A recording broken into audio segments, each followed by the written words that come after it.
CM Chandrababu కూటమి ప్రభుత్వం సంచలన నిర్ణయం తీసుకుంది.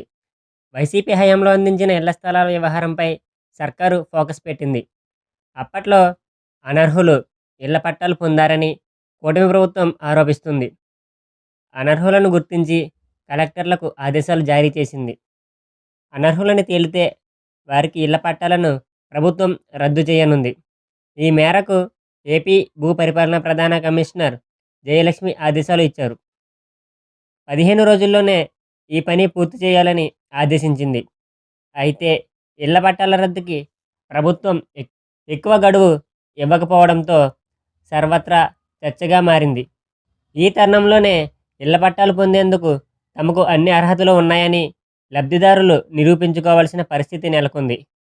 అందుకు సంబంధించి చూపించాల్సిన ఐడి పత్రాలు, ధృవీకరణ పత్రాలను కలెక్టర్లకు చూపించాలని అధికారులు చెబుతున్నారు.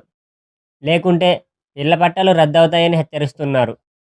లబ్ధిదారులకు నియమాలు: అర్హులకు తెల్ల రేషన్ కార్డు ఉండాలి.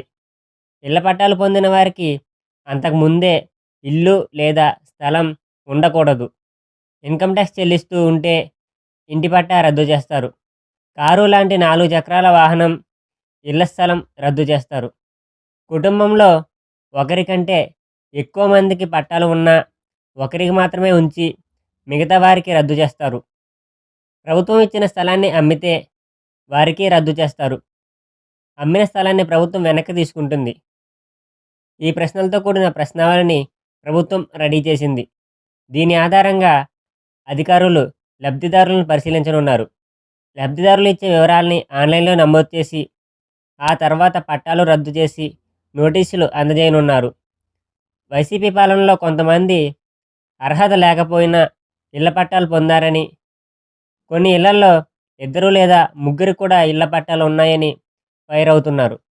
అలానే చాలామంది పట్టాలు పొంది ఆ స్థలాల్ని ఇతరులకు అమ్మేశారని కూడా విమర్శలు చేస్తున్నారు.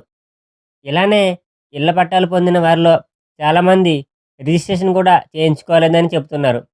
దీంతో వ్యవహారం ఇప్పుడు ఏపీలో మరింత చర్చగా మారింది. ఇలాంటి మరిన్ని వీడియోస్ కోసం మన ఛానల్ని ఇప్పుడే సబ్స్క్రైబ్ చేసి పక్కనే ఉన్న బెల్ ఐకాన్ని క్లిక్ చేయండి.